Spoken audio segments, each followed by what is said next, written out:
Good day, mga ka-Zen. May bagong manhwa tayo, at ang pangalan ng ating bida ay si Ying. Ang kwentong ito ay tungkol sa kanyang pagbangon at paghihiganti. Sana ay magustuhan po ninyo. Ang ating kwento ay magsisimula sa mapulang kalangitan, sa isang lugar kung saan ang bawat sulok ay nababalot ng paghihirap at tila walang natirang pag-asa. Isang lalaki ang nagtanong, anong pagkakamali ang aming ginawa?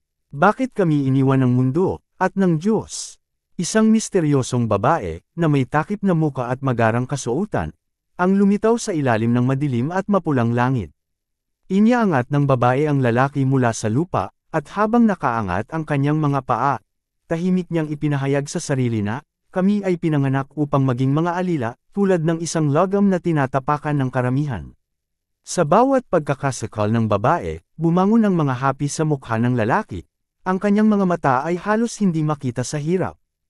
Ang babae, na tila nagpaparusa sa kanya, ay nagsalita. Ang liwanag mula sa likod ng kanyang ulo ay nagbigay ng kakaibang aura. Isa kang makasalanan, aniya habang mahigpit ang pagkakahawak sa leeg ng lalaki. Muling nagsalita ang babae ng may malamig na boses, ang kamatayan ay hindi nararapat kawan. Dahan-dahan niyang binawi ang kamay mula sa leeg ng lalaki, na nagdulot ng isang mabagsik na pagbagsak ng katawan nito sa lupa. Habang nawawala ng malay, at tila bumabagsak sa kailaliman, bumangon sa kanyang mga labi ang isang tanong, bakit natin hahayaang ang mga Diyos ang magtakda ng ating kapalaran? Kasunod ng lahat ng ito, isang boses ang tumatawag sa kanyang pangalan, paulit-ulit. Isang malakas na hampas sa ulo ang tumama sa kanya, at sa isang iglap, siya'y nagising mula sa madilim na panaginip. Napangiwi siya mula sa lakas ng pagkakasapok sa kanyang ulo. Isang panaginip lamang pala ang lahat. Pagdilat niya, agad siyang napahawak sa kanyang ulo, at galit na tinanaw ang naghamap sa kanya.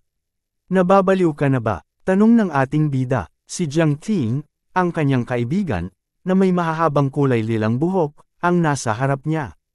Natulog ka na parang patay na baboy, seryosong sabi nito. At iyon lang ang paraan para magising ka.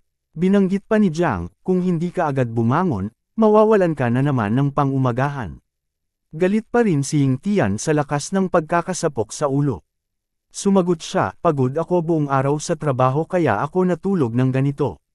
Isang malamig na tingin ang ibinigay ni Jiang, at inangat ang kanyang kamay, parang handang hampasin ulit si Ying Tian, na nagdulot sa kanya ng pagkabigla. Sa takot, agad na bumangon si Ying Tian. Sa isang lugar na tila nilimot na ng panahon, ang mga mataas na kabahayan ay sira-sira, animoy sasapit na ang takip silim kahit pamaaga pa lamang. Makapal ang polusyon na nagkukubli sa araw, at isang malungkot na tanawin ang bumungad sa sinuman.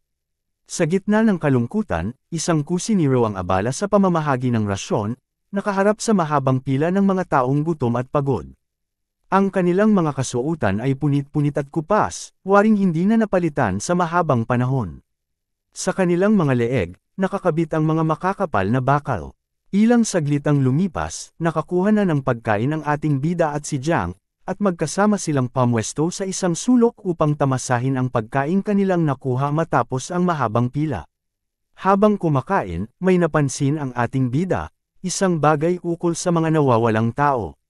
Mabilis na sumagot si Jiang, na sa bawat araw ay paunti-unti ang pagkawala ng mga tao, ngunit tila hindi na niya ito pinagtatakhan.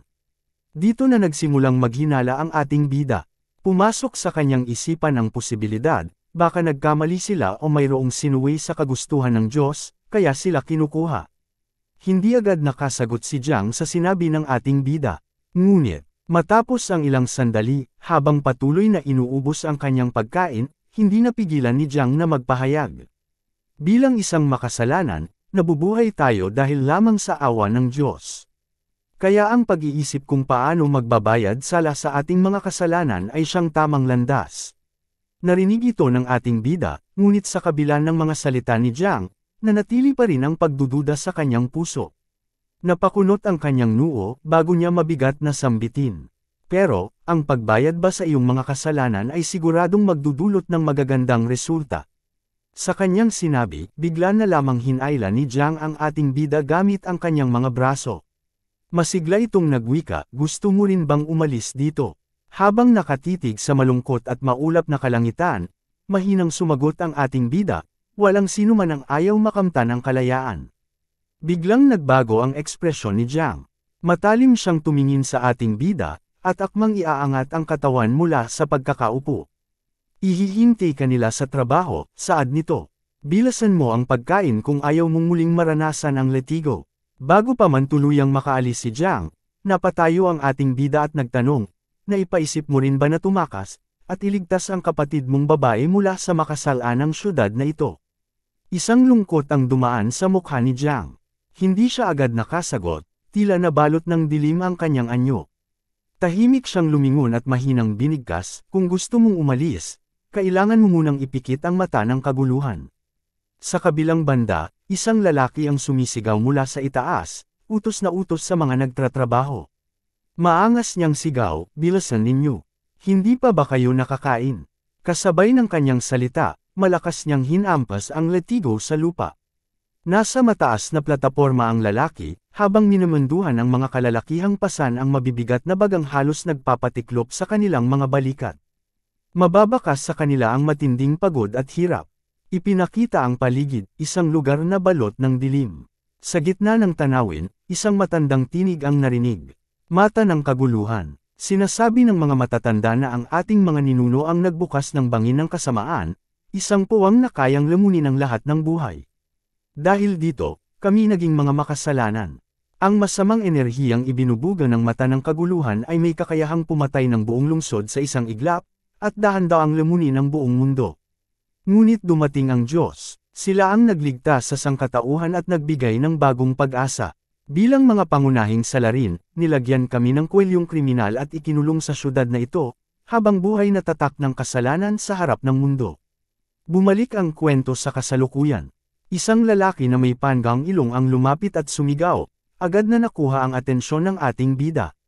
Nagulat si Ying, at napalingon sa likuran, nagtataka kung sino ang tumawag. Ngunit bago pa siya tuluyang makalingon, isang matinding hampas ng kahoy ang tumama sa kanyang mukha, dahilan upang siya'y mapalipad at bumagsak ng malakas sa lupa. Dama niya ang matinding sakit habang nakahandusay sa lupa. Agad siyang nilapitan ng lalaki, mayabang itong ngumisi habang malamig na wika. Nagtatangka ka bang tumakas, makasalanan? Pilit na bumangon ang ating bida sa kabila ng sakit. Tumawag ang lalaki sa dalawang kasamahan, gapyusan siya. Agad siyang nilapitan ng dalawa, hinayla ang kanyang mga kamay at iginapos sa likuran. Nagpumiglas ang ating bida, galit na sumagot, masama ba ang magnasa ng kalayaan? Isang malakas na sipa sa mukha ang naging tugon ng lalaki, kasabay ng malamig na salita. Bilang isang makasalanan, ang tanging nararapat sa iyo ay kamatayan. Kinaawaan ka na ng Diyos para mabuhay, anong lakas ng loob mong mangarap ng paglisan? Marahas siyang hinawakan sa ulo, itinulak pababa, habang inaalipusta. Ikaw ay basura, isang walang kwentang nilalang. Tahimik ang buong paligid. Ang mga tao ay napayuko sa takot, kinakabahan at nakalingon ng bahagya sa direksyon ni Jiang, na nanatili lamang sa kanyang kinatatayuan. Habang hinahapakan ng opisyal na may berdeng buhok ang ulo ng ating bida, may isang lalaki ang lumapit sa kanya, tinawag siya, at tila may ibinulong na ikinagulat ng opisyal. Makikita ang pagkainis sa mukha ng opisyal habang pinapakinggan ang ibinulong ng lalaki. Ipinaliwanag ng lalaki na si Dr. Shu ay paparating na, at idinagdag pa niya na hindi maganda ang sitwasyon. Napalingon ang opisyal na may berdeng buhok sa ating bida at, hindi na nag-aksaya ng oras, agad nitong inutusan ang kanyang mga tauhan na dalhin ito sa Bartolina. Walang pag-aalinlangan, sumunod naman ang mga tauhan sa kanyang utos. Habang nakaluhod sa lupa, mababakas sa mukha ng ating bida ang matinding paghihirap at pagdurusa. Habang papaalis ang opisyal, napalingon pa ito sa kinaroroonan ni Jiang. Si Jiang naman ay nagbigay galang at magalang na yumuko, na ikinatuwa naman ng opisyal. Sa kanyang kasiyahan, pinuri niya si Jiang at nangakong magpapadala siya ng tauhan upang alagaan ang nakakabata nitong kapatid na babae. Nagpasalamat si Jiang, ngunit sa loob-loob niya, humihingi siya ng kapatawaran sa ating bida. Tahimik niyang inusal sa kanyang sarili na kung may dapat siyang sisihin, ito ay walang iba kundi ang kanyang sarili, dahil sa kanyang mga naging desisyon.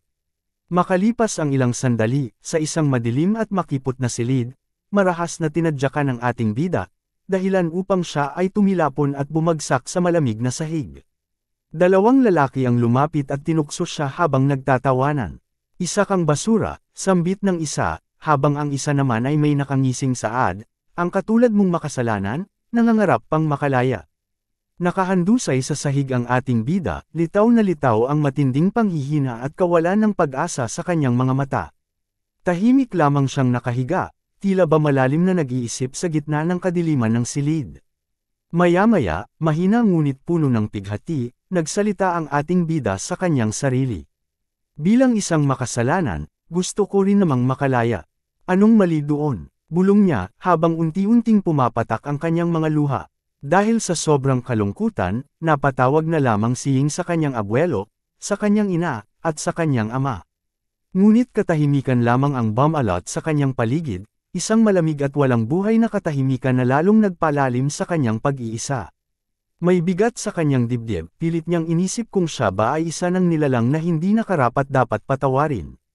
Habang dahan-dahan siyang nilalamon ng antok, ramdam pa rin niya ang matinding hapdi na nagpapabigat sa kanyang puso. Sa gitna ng kanyang malalim na pagmumuni-muni, tila nanaginip siya, at sa pagitan ng kanyang kalituhan at panghihina, isang boses ang marahan niyang narinig. Aking anak, nagkamali ka, saad ng tinig. Dahan-dahan namang idinilat ng ating bida ang kanyang mga mata. Isang kamay na nagliliwanag ang marahang umaabot sa kanya, at sa paglapit nito ay narinig niya ang mga salitang. Sa wakas, nakilala rin kita. Hinaplos ng liwanag ang kanyang ulo. Ang ating bida, na halos mawalan na ng lakas, ay nakaramdam ng isang pamilyar na init, isang mainit at nakakaaliw na pakiramdam, tila yakap ng isang matagal nang nawalang alaala. Napakurap ang ating bida sa kanyang nakita.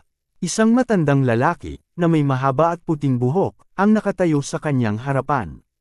Sa isang tinig na puno ng lamang, sinabi ng matanda, "Ako ang iyong lolo." Nanlaki ang mga mata ng ating bida, hindi makapaniwala sa kanyang narinig. Pilit niyang inaaninag ang mukha ng matanda, habang naguguluhan, at marahang nagtanong sa sarili. Paanong, lolo ko? Matagal na siyang pumanaw. Ngunit sa kabila ng kanyang pag-aalinlangan, hindi niya may kakaila ang kakaibang liwanag na bumabalot sa lalaki, isang liwanag na nagdadala ng hindi maipaliwanag na kapanatagan. Muling nagsalita ang matanda, sa boses na puno ng pag-aalala. Mahirap na bata, at sa isang iglap, isang matinding puting liwanag ang sumabog sa paligid nila, kasabay ng malakas na pag-agos ng enerhiya na tila hinuhugasan ang buong paligid. Napatikip ng mata ang ating bida sa tindi ng liwanag na sumabog sa kanilang paligid. Muli niyang dahan-dahang idinilat ang kanyang mga mata, at sa kanyang pagkamangha, nisalayan niya ang mga siluwete ng iba't ibang nilalang, mga anyo na hindi niya maipaliwanag. Ang bawat isa sa kanila ay may mga itim na figura, at sa gitna ng kanilang katawan ay kumikislap ang gintong mga linya. Napamulagat ang ating bida sa kanyang nakita, hindi siya agad nakapagsalita. Ngunit kahit paano, sa kaloob-looban niya, may ideya siya kung sino ang mga ito. Sa gitna ng kanyang pagkabigla, napabulalas siya.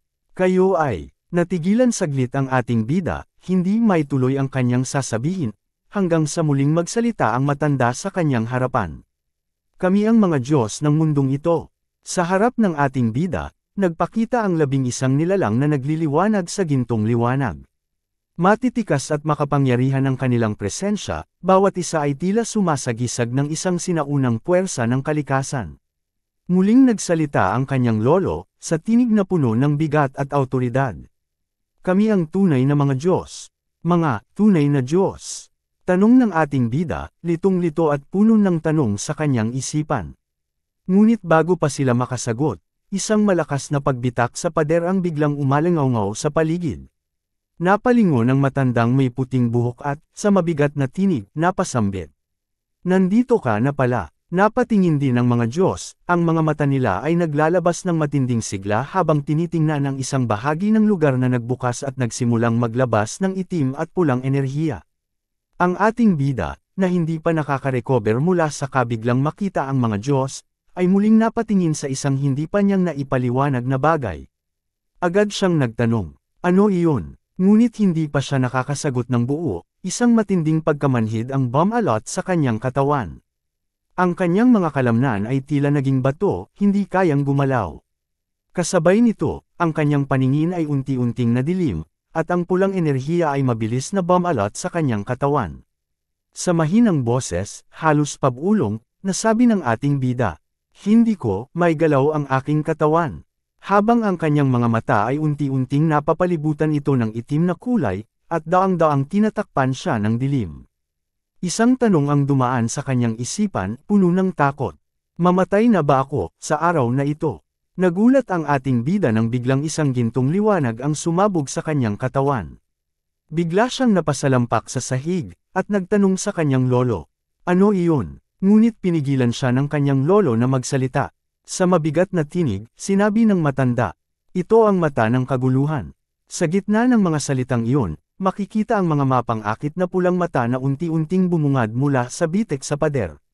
Ang mata ay kumikislap ng malupit na liwanag, tila isang sagisag ng nagbabadyang kalamidad.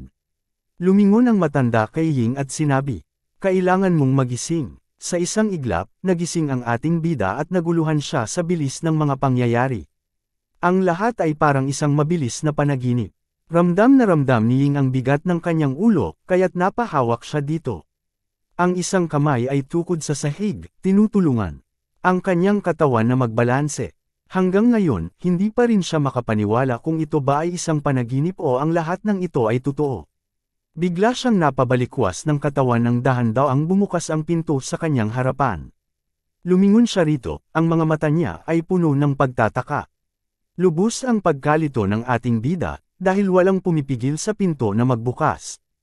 Hinawakan niya ito at akmang sisilipan ang labas, nang biglang, isang maitim na nilalang ang bumungad sa kanya, na parang nasusunog. Nakapako siya sa kinatatayuan, hindi makagalaw dahil sa takot. Hindi na siya nakapagpigil at napasigaw, ang tunog ng kanyang boses ay sumabog sa kanyang paligid. Napabagsak siya sa sahig, ang katawan niya ay nanginginig sa takot, ang mata ay hindi matanggal mula sa nilalang na tumayo sa kanyang harapan. Ngunit sa kanyang isip, akala niya ito ay buhay pa. Laking gulat niya nang bigla itong bumagsak sa kanyang harapan, parang isang gwardya na hindi na nakayanan ang magbantay. Sa loob-loob ni Ying, nagtataka siya kung ano ang nangyari dito, at kung paano naging ganito ang nilalang na iyon. Nagdesisyon siyang tignan ang labas. Matapos ang ilang sandali ng takot, buong tapang siyang nagmasid, iniisip kung ang mga tao ba sa labas ay ligtas pa. Sa kanyang isipan, naaalala pa rin niya ang kanyang kaibigan, at ang ginawa nitong hindi maipaliwanag na hakbang. Sa kanyang paglabas mula sa piitan, isang malakas na amoy ng itim na abo ang bumungad sa kanya, ang mga nilalang sa paligid ay tila mga abo na lumilipad sa hangin. Kinilabutan siya sa mga bagay na nakita. Isang pulutong ng mga tao ang naglalakad sa kanyang harapan, halos wala ng buhay. Ang mga katawan nila ay tila mga zombie na humihingi ng tulong, ngunit walang kaluluwa. Habang tinitingnan niya ang mga taong ito, naiisip ni Ying kung ito ba ay kagagawan ng mata ng kaguluhan. Ang mga tao na ito ay patungo sa kanya, ngunit alam ni Ying na wala na silang buhay, mga kaluluwang nilamon na ng dilim. Napasalampak siya sa lupa, ang katawan ay napagod, ang isipan ay magulo. Ngunit bago pa siya makapag-isip ng buo, isang yabag ang narinig mula sa harapan at isang malamig na tinig ang sumambad. Meron pa palang isang nabubuhay. Bahagyang napatigil ang ating bida sa kanyang pagluluksa, at iniangat ang kanyang mga mata. Makikita ang mga luha na bumabalik sa kanyang mga mata, isang senyales ng labis na kalungkutan. Nagtagal siya ng ilang saglit, ang mga mata ay naguguluhan at malungkot, hanggang sa isang hindi inaasahang pangyayari. Isang babae ang lumitaw mula sa dilim, may gininto ang buhok na kumikislap at tila may isang maliwanag na aura sa kanyang paligid. Ang magarang suot ng babae ay nagliliwanag ng ginto at dilaw, at may isang sinag ng ilaw sa likod ng kanyang ulo, na parang isang diyosa na lumitaw mula sa anino. Siya ang babae na nasa kanyang panaginip kamakailan lang. Ang babae ay lumapit at tumayo sa harapan ng ating bida. Habang tinitingnan siya, nagsalita ito ng may pang-uuyam sa kanyang boses, kawawang makasalaan ng tao. Ang ating bida, na naguguluhan pa rin, ay napaisip at hindi mapigil ang magtanong. "Sino ka? Ano ang ibig mong sabihin?" Sa kanyang pag-uusisa sa harap niya, bigla niyang napagtanto, habang nanlalaki ang kanyang mga mata, alam niya sa sarili niya na isa itong diyosa. Ang misteryosang babae naman ay tahimik lang siyang tinitigan habang nakataas ang isang braso. Ang malaki at bilugang ilaw sa kanyang kamay ay talagang nakakabighani. Ang ating bida ay agad na lumapit, humawak sa damit ng babae, at nagmakaawa na iligtas siya nito. Ipinahayag niya ang kanilang pagkakamali at buong puso siyang humingi ng isang pagkakataon upang makabawi. Tahimik siyang tiningnan ng babae at pagkatapos ay nagsalita, ito ay tunay na kawili-wili. Ang ating bida naman ay nagtaka sa kanyang narinig. Sa malamig at nakakatakot na tono, nagsambit ang babae. Walang kahulugan ang inyong mga buhay, parang mga langgam. Ang inyong mga kasalanan ay hindi mapapatawad. Paano kayo mangangahas humingi ng isa pang pagkakataon? Nang hilakbot ang ating bida sa kanyang narinig, halos lumiit ang bilog ng kanyang mga mata at dumilim ang paligid niya. Itinaas ng babae ang kanyang mga kamay at nagwika. Walang dapat ipagloks ang kamatayan dahil sa reinkarnasyon at karma. Para sa kanya, ang kamatayan ay kapalaran ng makasalanan. Tila nawala ng pag-asa ang ating bida at napayuko, napagtanto niya na nalalapit na ang kanyang oras. Nasambit na lamang niya, habang may madilim na ekspresyon sa kanyang mukha.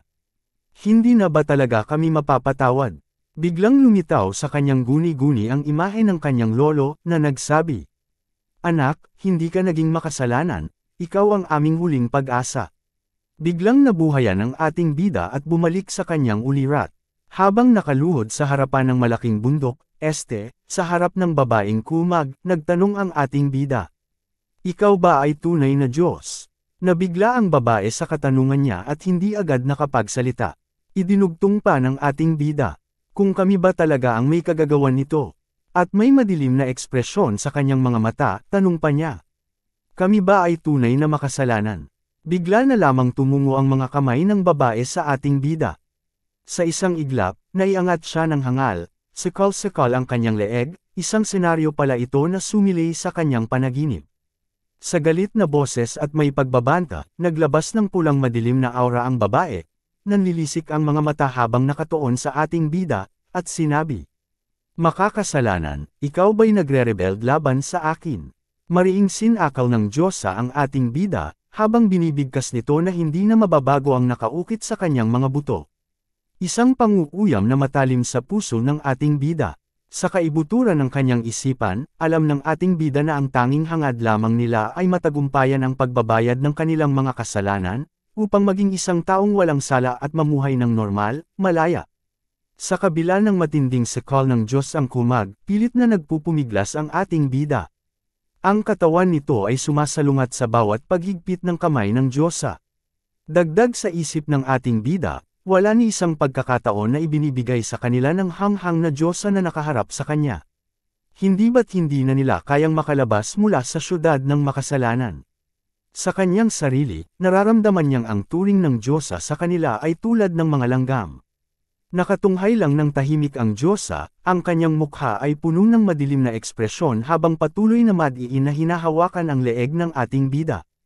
Hindi ito umiimik. Sa sobrang inis, hindi nakapagtimpising at nagtanong siya ng diretsahan sa Diyosa. "Bakit ako maniniwala sa isang Diyos na katulad mo?" Ang galit sa kanyang boses ay hindi matitinag, at ang tanong na iyon ay sumabog mula sa kanyang bibig. Bilang sagot, nagpakawala ang Diyosa ng isang linya ng puti at dilaw na liwanag mula sa kanyang mga kamay. Dahil sa lakas ng atake, ang ating bida ay tumalsik ng napakalakas at tumilapon sa isang matigas na bato, na naging sanhi ng kanyang pagkabuwal. Pagkatapos na mapatalsik, nagsalita ang Diyosa ng may pagkadismaya. "Makikita mong ang isang makasalanang hangal na katulad mo ay sinusubukang kalabanin ang Diyos." Habang natabunan ng malalaking tipak ng bato ang ating bida at nagkalat ang mga usok sa paligid, nagsalita siya mula sa ilalim ng guho. "Lagi akong pinaaalalahanan ni Jiang. Makikita na nawasak ang bakal na nakakandado sa kanyang leeg." Ipinahayag ng ating bida, "Lagi sinasabi ni Jiang na ako'y hindi mapakali at puno ng mapurol na ideya, na ang mga makasalanan ay dapat magtiwala sa Diyos upang mapatawad." Habang lumalabas mula sa pagkakabaon sa mga bato, ang buhok ng ating bida ay tila nagbago, humaba at nagkaroon ng puting hibla sa tuktok ng kanyang ulo. Nakatukod ang kaliwang kamao sa lupa, at ang kanyang katawan ay kumikilos kasabay ng bagong lakas. Muling nagsalita ang ating bida, Sa huli, inilibing kami kasama ng iba pa, ngunit ayon sa Diyos, hindi karapat-dapat sa awa ang aming mga kamatayan. Sa inis, isang malakas na bagyo ng hangin ang lumabas mula sa katawan ng ating bida, tulad ng isang puting aura at dilaw na liwanag. Habang naglalabas siya ng enerhiya, muling nagsalita. Ano ang kabaitan? Anong kadakilaan? Sa tingin ko, puro kalokohan lang yan. Buong tapang niyang tinanggap na wala ng pag-asang kapatawaran. Ang lahat ay ikukubli na lamang niya. Isang malakas na sigaw ang bumulwak mula sa kanyang dibdib. Isang makasalanang lahi. Habang humarap siya sa Diyosa, ang mga mata ng ating bida ay tila mga matang mabangis, tulad ng isang leyon. Ang kanyang buhok ay naging ganap na puti, at ang kanyang enerhiya ay lalo pang lumakas. Nagpatuloy ang pagpapalabas ng isang puting hangin mula sa kanyang katawan, at mga maliliit na bato ang nagsisitilsikan sa paligid. Tahimik na pinagmasdan siya ng Diyosa, hindi gumagalaw o nagpapakita ng anumang reaksyon. Ni hindi man lang ito natitinag. Napangisi ang Diyosa at may ngiti sa labi, winika niyang. Ang iyong mga kapangyarihan ay gumising na. Ang ating bida ay nakatingin sa hangal na Diyos, walang anumang pagkilos habang nakatungo ito. Mababakas sa kanyang mukha ang madilim na tingin na pinukul niya sa Diyosa. Ilang saglit lang muling nagbago ang ekspresyon nito at marahang kinukuyom ng ating bida ang kanyang kamao, at ang galit na nararamdaman sa kanyang mga mata ay sumiklab. Ang mga mata nito ay nagliliwanag, may mapanlisik na ningning, at wika niya. Ngayon, papatayin ko ang Diyos. Natawa ang Diyosa sa mga sinambit ng ating bida, may bahid ng pangaalipusta sa boses nito. Kinwestiyon siya ng Diyosa, ikaw lang ba? Muling inilapit ng Diyosa ang kanyang mukha at sinabi sa banayad na tinig, ikaw ay isa lamang langgam. Tila naghahanda ang Diyosa na tumayo ng tuwid, at ang hangin sa paligid ay nagbago ng puwersa. Nagulat ang ating bida, nagtama ang mga ngipin nito at nanlaki ang mata dahil sa bilis ng pangyayari. Sa isang iglap, nagpakawala ang Diyosa ng isang malakas na bagyo ng gintong liwanag, kasabay ng isang malakas na pagsipa na tumama sa tiyan ng ating bida. Ikinalat siya nito ng napakalayo. Makikita ang pagbagsak ng ating bida sa lupa, unti-unting tumatalbog papalayo dulot ng lakas ng sipa. Marahan namang lumapit ang Diyosa. Tinitigan ang kinaroroonan ng ating bida na muling natabunan ng mga bato, at nagsalita ang Diyosa, huwag kang magpanggap na patay, tumayo ka. Dagdag pa nito, ang mga taong nabuhay ang kapangyarihan ay hindi mahihina. Mula sa guho ng mga wasak na bato, unti-unting sumisingaw ang usok na tila nagsisilbing hudyat ng isang mapanganib na katahimikan. Isang iglap, biglang gumalaw ang ating bida, isang mabilis, matinding pagkilos ang nagpabitak sa mga batong bumalot sa kanyang katawan. Buong galit siyang kumawala, ang kanyang mga mata ay maputi, naglalagablab sa matinding puot. Sa gitna ng alikabok at usok, naroon ang Diyosa, nakangiti, kalmado, at tila walang pakialam sa kaguluhan sa paligid. Wala siyang iniwang bakas ng takot. Tila ba inaabangan lamang niya ang susunod na galaw ng ating bida. Dahan-dahan niyang kinumpas ang kanyang mga kamay pakanan, isang galaw na paon ng awtoridad. Ang ating bida ay sumugod, ang kanyang mga ngipin ay nakangiwi sa galit, ang kanyang kanang kamay ay napalilibutan ng puting enerhiya na kumikislap-kislap sa sobrang tindi. Mula sa kanyang bibig ay sumambulat ang sigaw ng paghamak. Hanghang na Diyos! Isang malakas at mabilis na suntok mula sa kanan ang kanyang pinakawalan, direkta sa dibdib ng Diyosa. Ngunit nanatili lamang itong nakatayo. Wala ni bahagyang galaw sa kanyang katawan. Pagdampi ng kamao ng ating bida, isang napakaliwanag na bagyo ng dilaw na liwanag ang sumabog sa ere. Pumailan lang ang enerhiya sa himpapawid, kasabay ng paglipad ng mga tipak ng bato. Subalit sa pagkalma ng paligid, sa pagpanatag ng hangin at usok, isang nakakabiglang tanawin ang bumungad, isang kamay, mariing nakahawak sa pulsuhan ng ating bida. Napalingon siya, at doon niya napagtanto, hindi man lang niya nasugatan ang Diyosa. Sa halip, siya pa ang natigilan. Isang malamig na ekspresyon ang sumili sa mukha ng Diyosa, kakaiba, nakapanlalamig ng dugo. Sa tinig na tila galing sa kailaliman, siya'y nagsalita. Ang mga langgam, ay mananatiling langgam.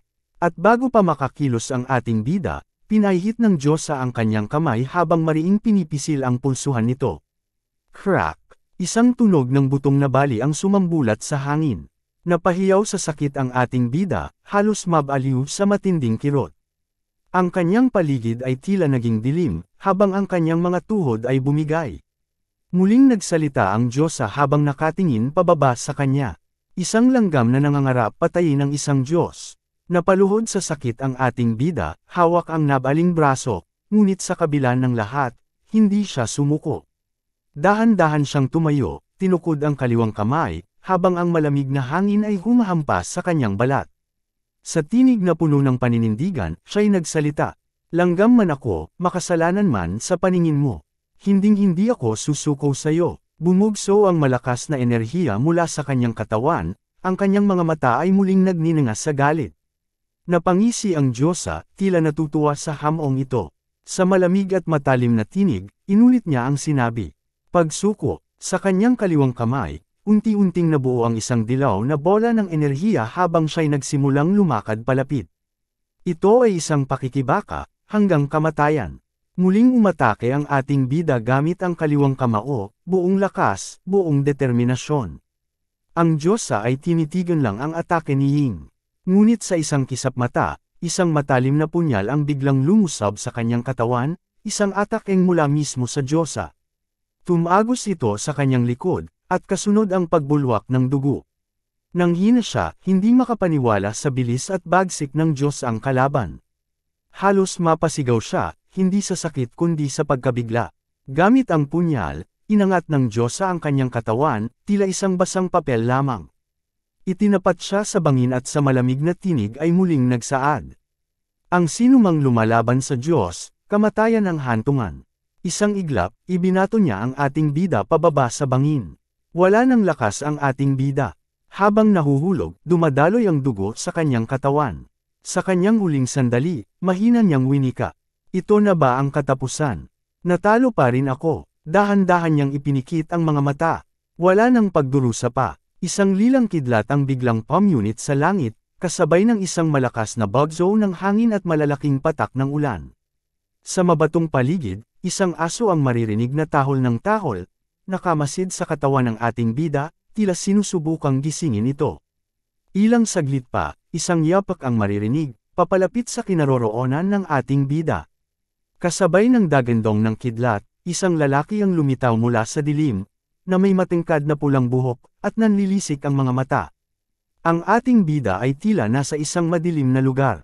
Walang ningning ang kanyang mga mata, tila babaon sa lalim ng pag-iisip. Paulit-ulit niyang, naririnig ang sarili niyang pangalan. Habang pinagmamasdan ng kapaligiran, agad niyang sinubukang alamin kung nasaan siya. Isang mausok, mapanglo, at madilim na paligid ang bumungad sa kanya.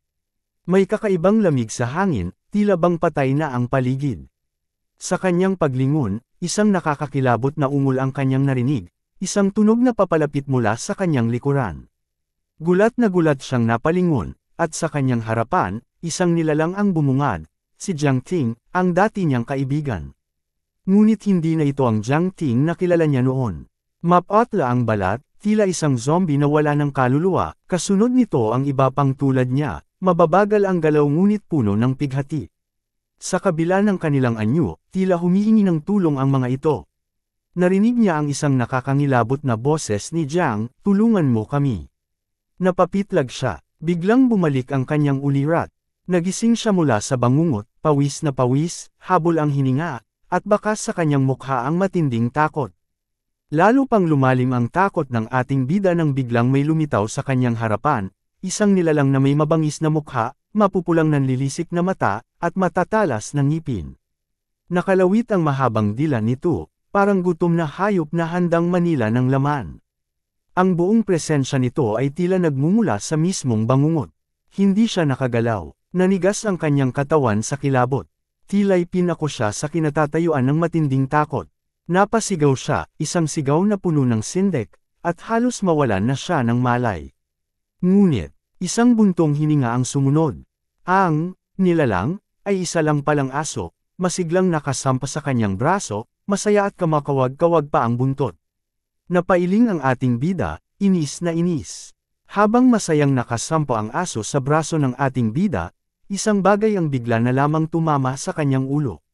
Napabulwak ang kaunting dugo mula sa bibig, at biglang namuti ang kanyang paningin.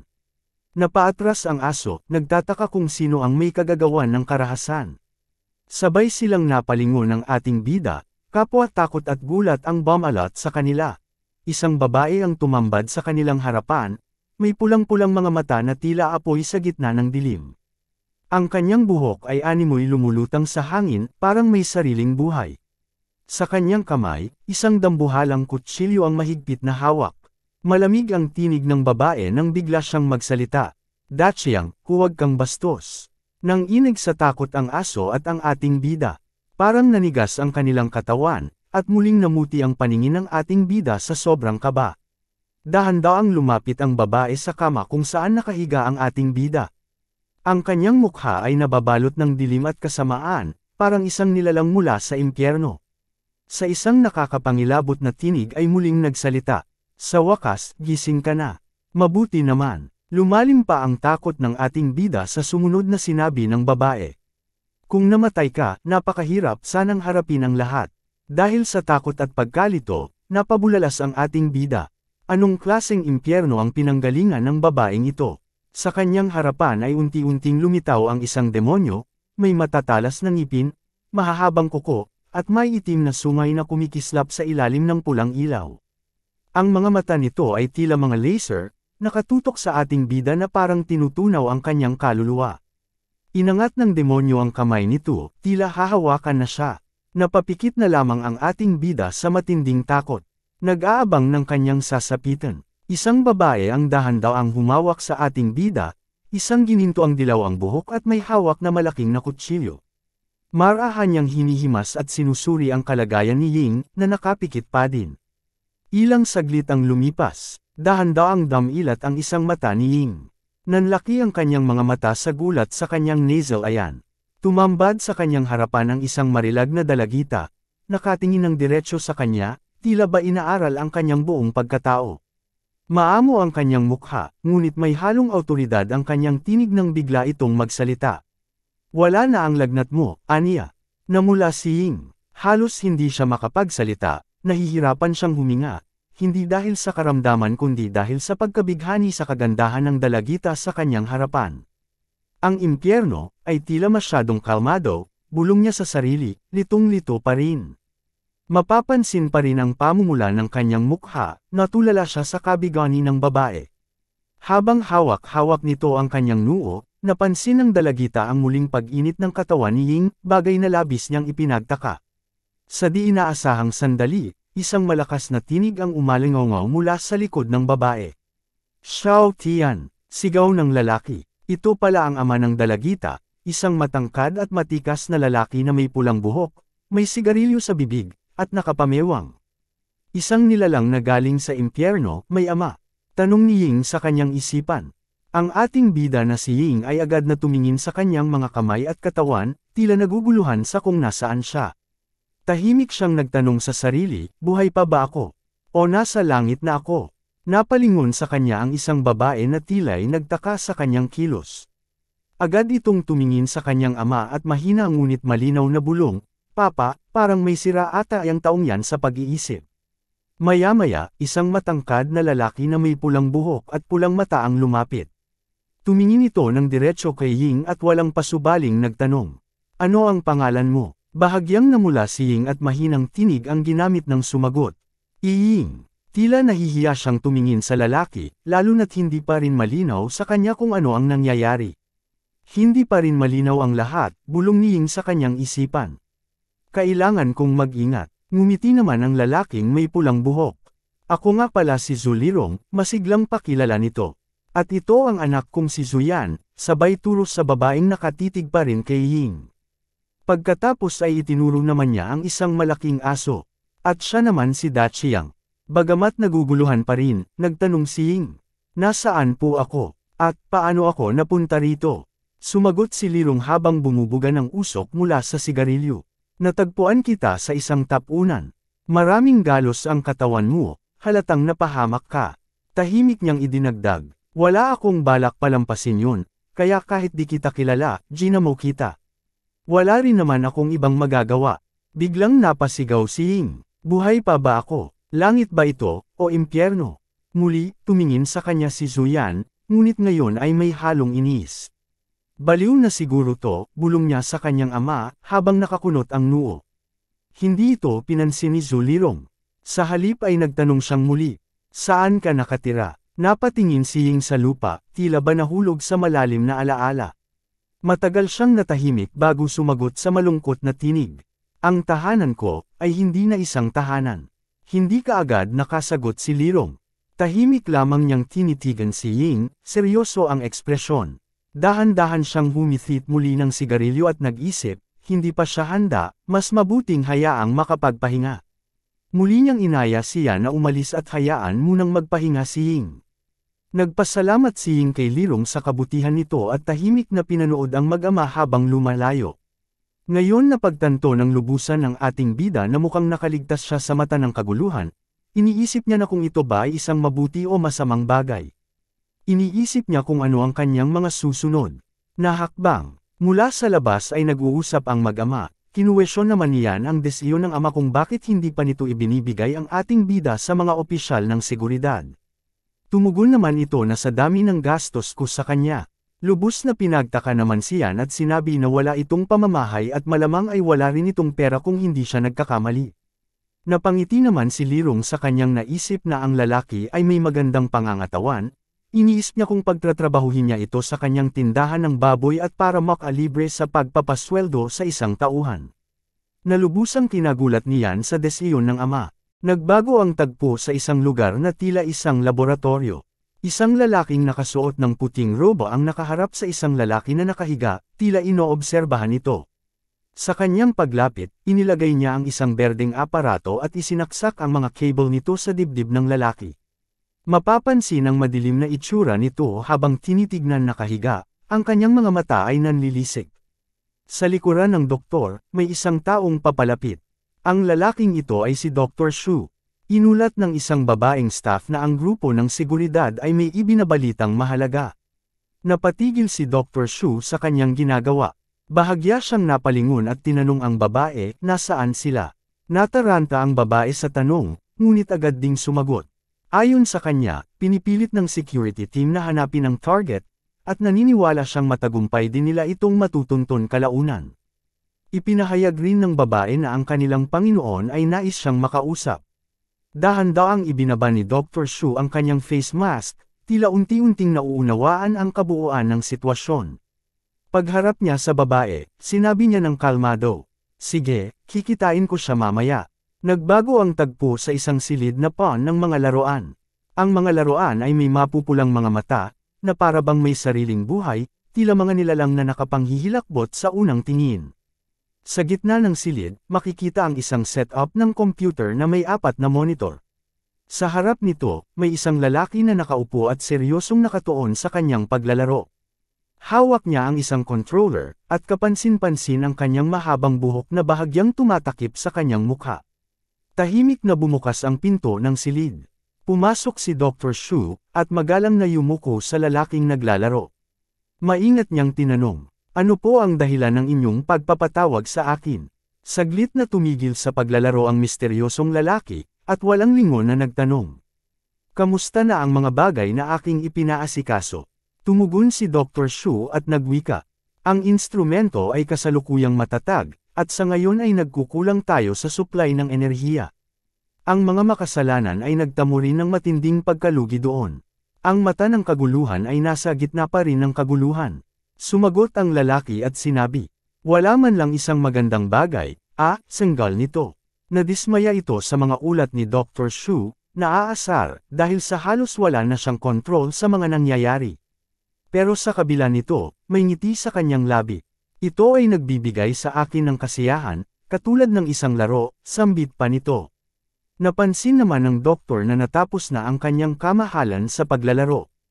Kaya't kanyang kinuwestiyon ito. Gusto niyo pa po bang magpatuloy? Sumagot ang lalaki. Ang mga tao ay may walang katapusang kasiyahan, katulad ko. Muling ipinaalala ng misteryosong lalaki ang lalaking nakaligtas. Sa malamig na tono, inihayag niya. Dahil nangyari na rin ang mga bagay-bagay, hayaan na lang itong mauwi sa pinakamasamang posibleng direksyon. Malumanay na sumang-ayon ang doktor, tanda ng kanyang pagkaunawa. Napalingon ng bahagya ang lalaki habang nanlilisik ang mga mata at nagtanong. Paano ko mapanghahawakan ang supply ng enerhiya? Binalaan din niya si doktor tungkol sa mata ng kaguluhan, na wala ni isang tagalabas ang dapat makaalam nito. Tumugon naman si doktor sa kanyang inilarawan. Ang mapayapang pamumuhay ng mga tao ay ngayon, kailangan na nilang magbayad. Kinumpirma pa niya sa kanyang kamahalan. Dahil magaling naman ang mga tao sa pagkuha ng kanilang gusto, bumalik ang tagpo kung saan. Makikita ang ating bida na nakahiga at nagmumuni-muni. Ang kanyang isipan ay bumabalik sa kanyang pagkakaligtas mula sa kamatayan. Muling nanariwas sa kanyang alaala ang Diyosa na kanyang nakalaban. Alam niya sa kanyang sarili, wala siyang laban kung magtatangkang maghayganti. At, kung babalik siya, alam niyang para na rin siyang nagpakamatay. Biglang natigilan siya sa kanyang iniisip nang may marinig siyang ingay sa labas ng pintuan. Isang boses. Agad siyang lumabas ng kwarto upang alamin ang kaguluhan sa labas. Bumungad sa kanya ang isang baboy na mabilis na tumatakbo sa takot, hinahabol ng malaking kutsilyo ni Zuyan, habang nanlilisik ang mga mata nito sa galit. Sa bilis ng baboy, tumama ito ng malakas sa tiyan ng ating bida, halos mapaluwa ang kanyang mga mata sa sakit. Nahilo ang baboy, at siya naman ay napabalikwas, hawak-hawak ang tiyan. Sa harapan nila, nakalapit na si Yan at galit nitong sinabi. Wala ka nang matatakbuhan ngayon. Halos nagulat ang ating bida at ang baboy sa narinig nila. Isang nakakapangilabot na tanawin ang bumungad. Ang babae ay may makapanindig balahibong aura, madilim ang mukha, at handang pumatay, nakaakmang mananaksak. Napasigaw ang dalawa sa takot. Tuluyan nang napatay niya ang baboy. Si Ying ay hindi pa rin makagalaw sa takot. Nagulat naman siya nang makita niyang gising na si ating bida. Napaatras sa takot ang ating bida, natataranta habang tinatanong kung anong ginagawa niyan. Tumugon naman ito agad na pinapatay lang niya ang baboy, sabay sabing may magaganap na kaarawan ngayon kaya may umorder ng honey-glazed roasted suckling pig. Habang sinasabi niya ito, ang kutsilyo ay nasa leeg pa ng kawawang baboy. Pinagpawisan ang ating bida sa narinig. Hindi niya akalain na may ganoong putahe at hindi niya rin ito naintindihan agad. Agad siyang hinatak niyan at tinanong kung bakit may dugo siya ng baboy sa damit. Pumasok sila sa isang silid at isinara ang pinto. Napalingon ang ating bida sa babae at tinanong kung bakit ito sumunod. Sumagot siya na tutulungan siya nitong magpalat ng damit. Napapikit na lang ang ating bida at nagsabing hindi iyon maganda. Lumapit siya at akmang huhuberin ang kanyang damit mula sa likod, sabay paalala na siya rin ang nagpalit ng damit ng ating bida noon. Namula ang mga pisngi ng ating bida, nahihiya at hindi makapaniwala na ito pala ang nagpalit ng kanyang damit habang wala siyang malay. Hinawakan niya ng leylaya ng kanyang damit, at sa pagtaas nito, isang kakaibang marka ang lumitaw sa kanyang likod. Napatigil si Yan. Naitanong niya kung ano ang nasa likod ng ating bida. Tahimik muna ang ating bida bago mahinahong nagsalita, isa raw itong clan emblem. Habang tinatitigan ito ni Yan, tila ba may kakaibang pakiramdam siyang naramdaman, parang nakita na niya ito noon, ngunit hindi niya matukoy kung saan. Biglang bumukas ang pinto, tumambad si Lirong, hawak-hawak ang isang baboy at masayang sinalubong ang kanyang anak. Ngunit agad siyang natigilan nang makita ang eksena sa loob. Ang ating bida, at siya na nasa likuran nito, habang hinuhubaran ang ating bida. Nanlaki ang kanyang mga mata sa pagkagulat, at halos hindi makapaniwala sa kanyang nakita. Napanganga siya at napasigaw sa galit. Mariin niyang tinutulan ang pagpapakasal niyan sa ating bida, sa paniniwalang may milagro ng namamagitan sa dalawa. Ilang sandali ang lumipas, at unti-unti siyang kumalma. Naupo si Lirong sa harapan ni Nayan. At ng ating bida, tila unti-unting nauunawaan ang tunay na nangyayari. Tahimik na humingi ng paumanhin ang ating bida, ngunit agad namang nagalit ang babae sa kanyang ama, kasalanan nitong pumasok ng hindi man lang kumatok. Hindi rin pumayag siya na humingi ng tawad ang ating bida. Sa halip, tahasang hinarap niya ng ating bida at diretsahang sinabi ang laman ng kanyang damdamin, na kailanman ay hindi niya ito magugustuhan, dahil sa kakaibang pagkakakilanlan nito, at dahil mukha itong mahina at ewan. Tago sa puso ang mga salitang iyon. Napayuko na lang sa hiya ang ating bida at nanahimik. Maya-maya'y agad nang umalis siyan.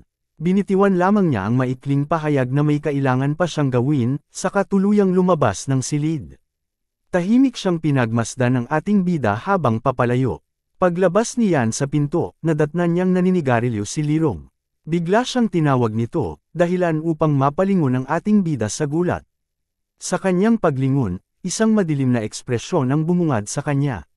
Sa malamig na tinig, ibinunyag ni Lirong ang isang matagal ng kinubling katotohanan, ang pinagmulan ng ating bida. Ang syudad ng makasalanan. Nanlamig siya sa kaba sa kanyang narinig.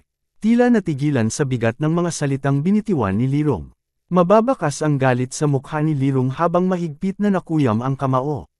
Mariin niyang sinabi sa ating bida na lumisan agad sa lugar na ito at magpanggap na lamang na hindi sila kailanman nagkakilala. Hindi ito inaasahan ng ating bida. Kaya't agad niya itong kinwestiyon, paano ito nalaman ni Lirong. Inis na tumugon si Lirong, sanggal nito. Huwag ka nang magtanong, manahimik ka na lang. Sunod niyang utos, humanap ka ng lugar kung saan ka pwedeng magtago habang buhay. Kitang-kita sa mukha ng ating bida ang pagkabigo at labis na panghihina. Hindi niya inaasahang hawantong sa ganito ang lahat. Ngunit kahit nanginginig sa emosyon, agad siyang tumugon. Hindi ko kaya, mariin niyang pinaikit ang mga mata, sabay kurot sa sarili habang nanginginig ang kamao. Patay na ang lahat ng kasama ko. Hindi ko kayang mabuhay sa ganitong kahihiyan. Isang malakas na sampal ang gumising sa kanya mula sa kanyang pagdurusa. Sa lakas ng hampas, namaga agad ang kanyang pisngi. Hindi nakagalaw ang ating bida. Natulala lamang ito. Si Lirong, puno ng galit at paninisi, ay marahas na nagsalita. Hinudino mo ang Diyos. Sa tingin mo ba'y kaya mong tapatan siya? Walang may kakayahang labanan ng Diyos. Aniya, pagkasambit nito, tumalikod si Lirong at marahang naglakad palayo habang binibigkas. Tigilan mo ang iyong mga pantasya. Mabuhay ka na lang sa realidad.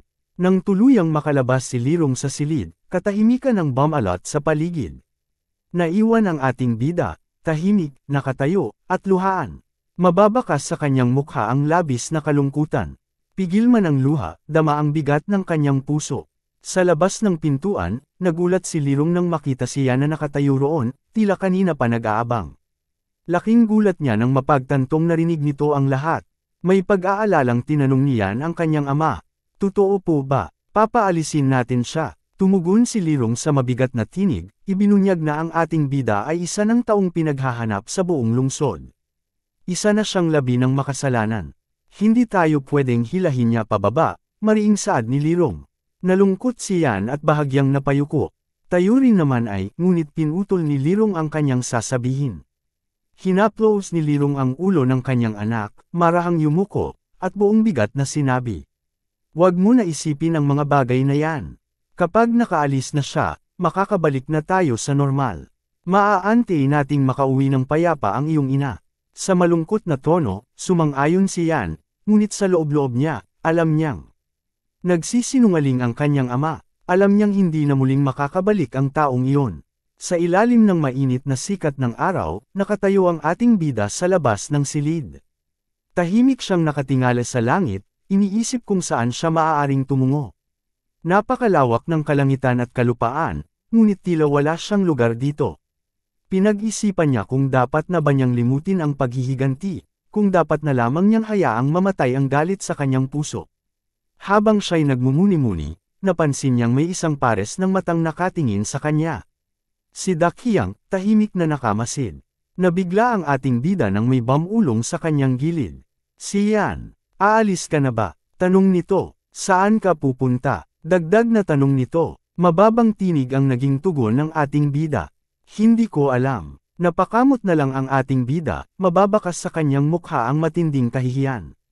Nahihiyang sinabi nito kay Yan na wala siyang alam tungkol sa mundo sa labas, dahil lumaki siya at namalagi sa tinaguriang syudad ng makasalanan. Tila nabigla si Yan sa kanyang narinig at diretso siyang nagtanong. May pera ka ba? Napakunot noo ang ating bida sa tanong, hindi agad nakasagot. Sa halip, siya pa ang nagtaka, bakit tila napaka-importante ng tanong na iyon. Nagpatuloy si Yan. Hindi mo ba alam kung ano ang pera? Paano ka mabubuhay sa hinaharap kung ganyan ka? Hindi na hinintay niya ang sagot at itinaas ang kanyang kamay, inanyayahan ang ating bida na sumunod sa kanya. Tahimik na sumunod ang ating bida, habang pinagmamasdan ang bawat kilos niyan. Sa gitna ng katahimikan, natanong ng ating bida, "Anong ginagawa mo?" "Kinukuha ko ang salapi," sagot niyan habang pinipindot ang mga numero sa harap ng isang vault. Napaisip siya sandali, baka ang sikreto ay ang kaarawan ng kanyang ina. Kaya't sinubukan niya ito bilang code. Napamulagat ang ating bida sa nasaksihan.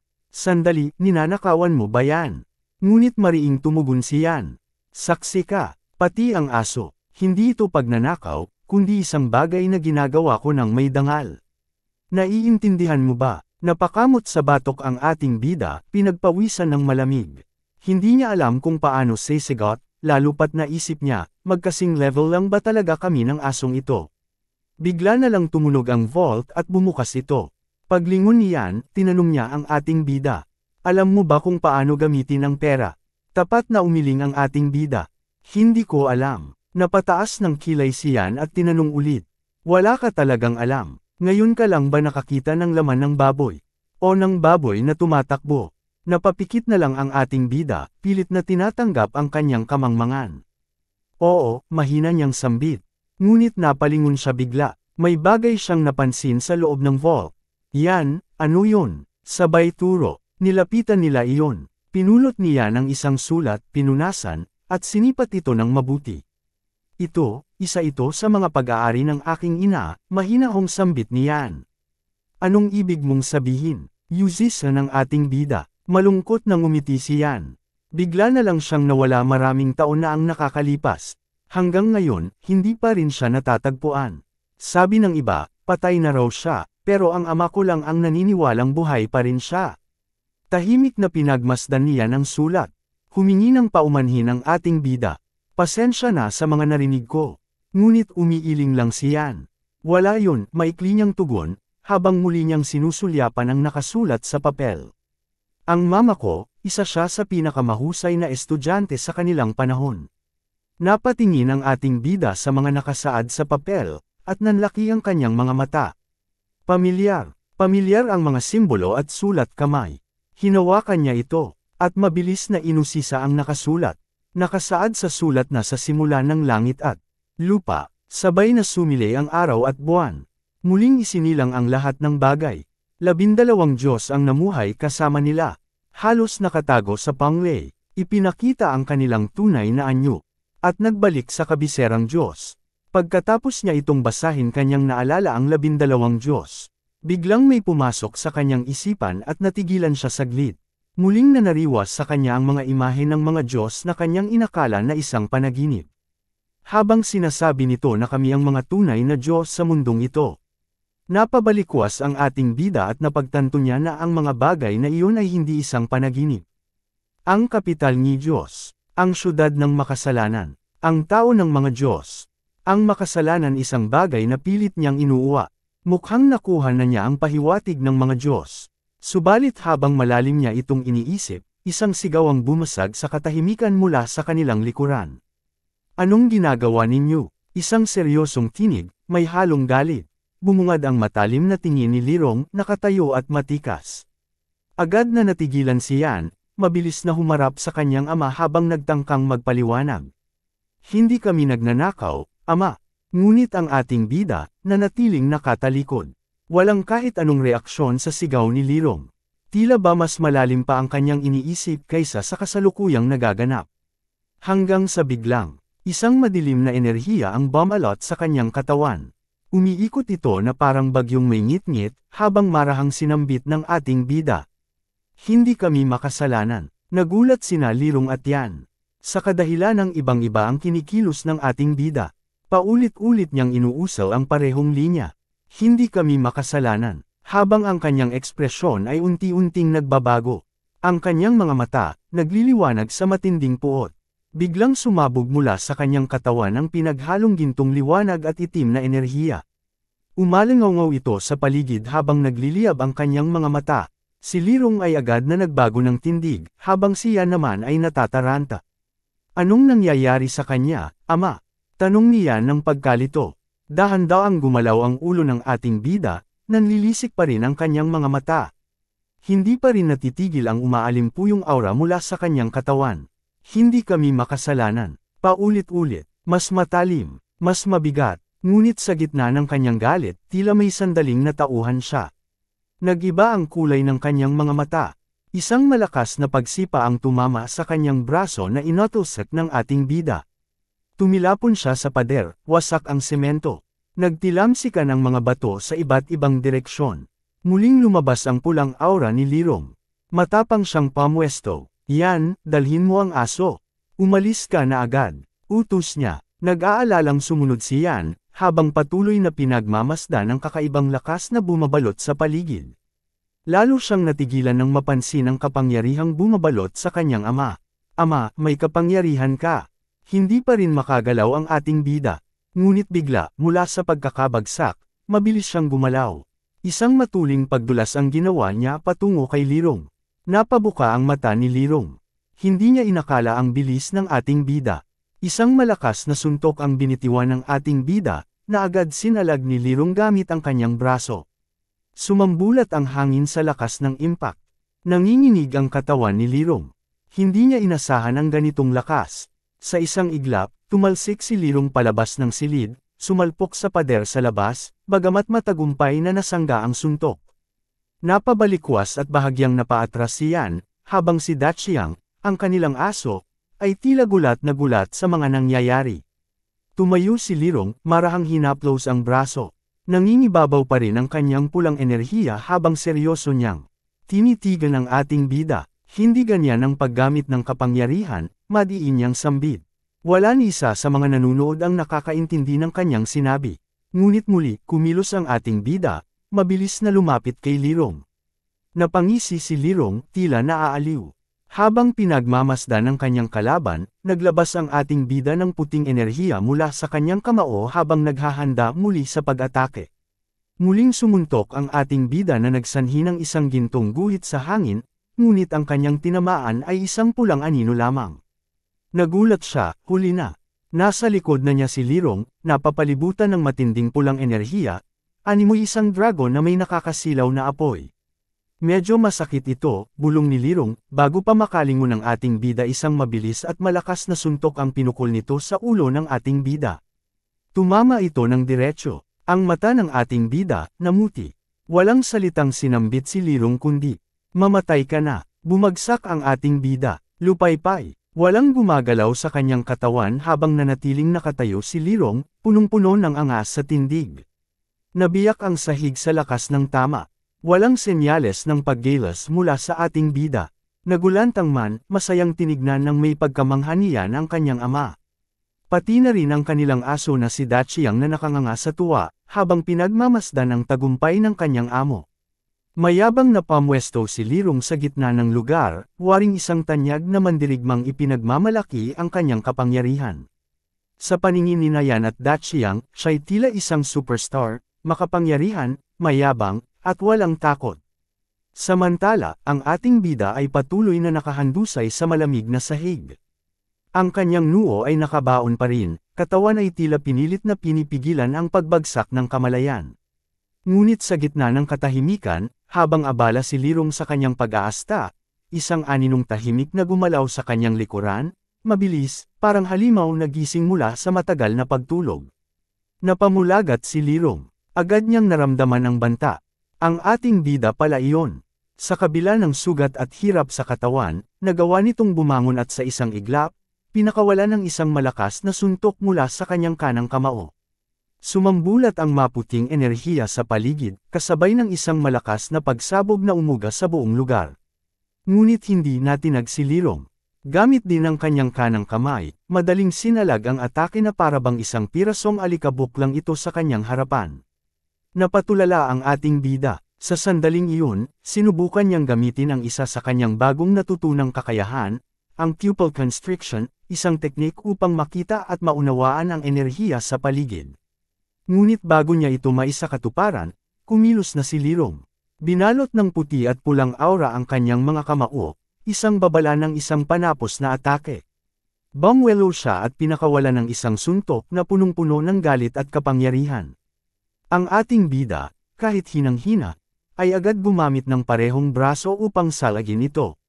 Sa kanilang banggaan, sumiklab ang pulang parang kidlat mula sa gilid at ang malakas na hangin ay tila number ng alikabok sa paligid. Napaatras ang ating bida, lumipad hanggang mapaatras sa pader, ang katawan ay nanginginig habang parang hinahabol ng pulang enerhiya. Mabilis na sumunod si Lirong, hinawakan ng magkabilang braso ng ating bida na hindi na halos makagalaw. Wala na itong lakas para lumaban. Nag-usal si Lirong ng isang mahiwagang dasal. Sa paligid niya, lumitaw ang mga bilog na magic circle, kumikislap at umiikot sa ere. Ang kanyang tinig ay malalim at puno ng kapangyarihan. Langit at lupa'y walang hanggan, ang mabuti at masamay nagkaisa. Namuti ang kanyang mga mata. Mula sa kanyang katawan ay bumulwak ang isang nakakakilabot na aura. Isang makapal na pulang enerhiya ang tumama sa katawan ng ating bida, isang puwersang halos bumaon siya sa lupa. Umuga ang buong lugar, parang yumanig ang lupa sa lakas ng enerhiya. Sa isang iglap, nawalan ng malay ang ating bida. Halos lumabas ang kanyang kaluluwa sa kanyang katawan. Ang kanyang hininga ay mababaw, ang katawan ay basag-basag sa lakas ng tinamong atake. Ngunit bago pa siya tuluyang bumulusok sa lupa, sinalo siya ni Lirong. Mas mahirap pa to sa pagkatay ng baboy, bulong niya, waring sinusubukang gawing biro ang bigat ng sitwasyon.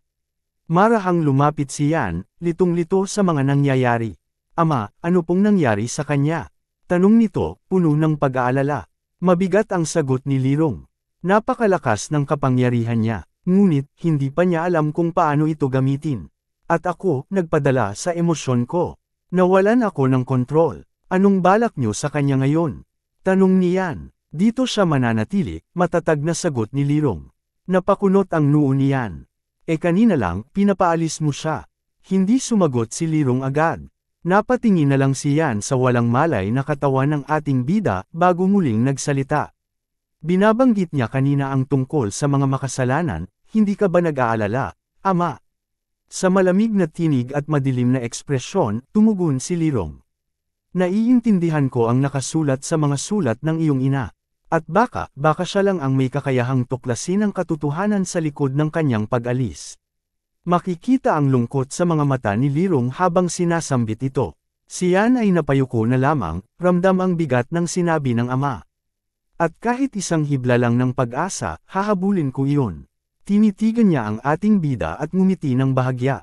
Habang sinasambit na, baka, siya na ang ating pag-asa. Nagbago ang tagpo sa isang pasilidad. Makikita ang mga tila doktor na nag-uusap. Pinag-uusapan ng mga ito ang isang tao kung nahuli na ba ito. Tumugon naman ang isang lalaki na nahuli na ito, pero ito ay kinuha ng isa sa mga banal na gwardiya ng Panginoon ng Musu. Napakawak naman sa baba ang lalaki, tila iniisip ang isang imahe kung siya nga ba iyon. Agad naman kinuwestiyon ni Dr. Shu kung saan ito dinala. Mabilis namang sumagot ang lalaki at sinabi na ito ay direstahan dinala sa templo. Sa malawak at madilim na silid, makikita ang isang trono sa itaas ng hagdan, na may nakaupo, isang silhouette ng tila isang babae, may isang lalaki ang nakaluhod na may lilang buhok, kasama ang isang lalaki na may lilang kapa. Ang babae pala na nakaupo sa trono ay ang Diyosa, na nakalaban ng ating bida. Nakalumbabo ito habang pinagmamasdan ng mga tao sa kanyang ibaba. Kanyang inutos sa tao sa kanyang baba na itaas ang kanyang ulo. Ito pala si Jiang, na dating kaibigan ng ating bida na nagtraidor. Nakagapos ang mga kamay at nakaluhod siya. Marahan niyang inaangat ang kanyang ulo at tumingin sa itaas. Sa mukha nito, mababakas ang kawalang buhay at pag-asa. Muling yumuko si Jiang, at kinwestiyon ang kanyang naruroon kung ito ba ay isang Diyos. Sa mababang boses, sinabi niya, kung papatayin mo ako, patayin mo na ako agad. Ngunit tumugon ang Diyosa, hindi kita papatayin. Ikaw ay aking ililigtas. Tinutulan ito ni Jiang. Sa kanyang pananaw, wala nang saysay ang pagluwas sa kanya. Huli na ang lahat, ngunit biglang binanggit ng Diyosa ang kanyang nakakabatang kapatid, at labis itong kinabigla ni Jiang. Pagsigaw, nagtanong siya, paano mo nalaman ang tungkol sa aking kapatid? Marahang tumayo ang Diyosa mula sa kanyang kinauupuan. Habang tumatayo siya, inihayag niya, dahil ako ay isang Diyos. Isang bagzo ng liwanag ang pumuligid sa kanyang katawan, kumikislap na parang isang bituin sa dilim. Si Jiang, nanlalaki ang mga mata, ay natulala at hindi makapaniwala sa kanyang nasa harapan. Hindi siya makapaniwala na ang babaeng ito ay isang Diyos. Malakas na sinambit ni Jiang, puno ng pagmamakaawa, "Iligtas mo ang aking kapatid. Gagawin ko ang lahat upang mailigtas ko siya." Ang gwardiya sa kanyang harapan ay mabilis na humawak sa kanyang ulo at inihampas siya sa sahig. Napadapa si Jiang sa tindi ng pagkakabagsak, at nanatili siyang nakasalampak sa sahig. Agad siyang sinabihan ng isang lalaki na huwag gumalaw at makinig lang. Nanlilisik ang mga mata nito, at mababakas sa mukha ang madilim na ekspresyon. Halatang inis si Jiang habang hawak-hawak ang kanyang mukha. Ilang sandali pa, marahang bumaba ang Diyosa mula sa hagdanan, patungo sa kinaroroonan ni Jiang. Habang papalapit, inulit nito ang sinabi ni Jiang at tinanong, kahit ano. Kahit nahihirapan sa kanyang pwesto, agad na tumanggo si Jiang bilang pagsang-ayon sa Diyosa. Malumanay na nagsalita ang babae at tinanong, gusto mo bang maging sunod-sunurang aso ko? Lubos itong ikinagulat ni Jiang. Napakuyom siya ng kamao at marahang yumuko, tila ba sinasamba ang taong nasa harapan niya. Mahina niyang sinabi, pumapayag ako. Natuwa ang Diyosa sa kanyang naging tugon at agad siyang banilinan, ako mismo ang mag-eensayo sa iyo para maging maayos kang aso. Tahimik lamang si Jiang habang nakikinig sa bawat salitang binibitawan ng Diyosa. Nagbago ang tagpo, makikitang nag-aalala siyan para sa kalagayan ng ating bida. Sa kanyang palagay, tila masyadong mabigat ang naging parusa ng kanyang ama. Masaya nilang pinagmamasdan ang paggalaw ng ating bida, hanggang sa ito'y tuluyan ng magising, kasabay ng tahol ng aso. Napaigtad ang ating bida at nagulat nang makita ang dalawang tao sa kanyang harapan. Bigla na lamang sumakit ang kanyang ulo, at sunod-sunod na nanimbalik sa kanya ang mga alaala ng kanyang ginawa, ang kawalan niya ng kontrol sa sarili. Napahawak siya sa ulo, hindi makapaniwala sa mga aksyon na kanyang nagawa. Habang inaalala ito ng ating bida, isang malakas na kutos ang damapo sa kanyang ulo mula kay Yan. Ramdam niya ang tindi ng tama. Agad siyang inutusan na bumangon at kumain dahil magiging abala ang mga susunod na araw. Hawak-hawak ang kanyang ulo, nagtaka ang ating bida sa mga sinabi ni Yan. Ang alam niya kasi ay pinaalis na siya ng mga ito. Makalipas ang ilang sandali, sa ilalim ng tirik na araw, makikitang same time na inaayos ng ating bida ang mga nasira niya. Sa gitna ng kanyang pagtatrabaho, hindi mawala sa isip niya ang naging desisyon ni Lirong. Akala niya'y pinalayas na siya, kaya't patuloy siyang nagtatanong sa sarili kung bakit bigla siyang pinayagang manatili. Dagdag pa sa kanyang iniisip ang kahapong hindi niya maalala. Hindi niya tiyak kung nakipaglaban pa siya kay Lirong o kung ano ang tunay na nangyari. Habang nagmumuni-muni, isang sigaw ang narinig ng ating bida. Siya nito, na humihingi ng tulong sa pagbubuhat ng mga baboy. Agad siyang tumugon at sumama. Pagdating sa tapat ng sasakyan, bumaba si Lirong at kinumusta ang ating bida, tinanong ang kalagayan niya. Maayos naman ang pakiramdam ng ating bida at napansin niya ang bilis ng kanyang paggaling, kaya napangiti ito. Itinaas ni Lirong ang kamay at pinuri ang ating bida sa kabutihang ipinakita.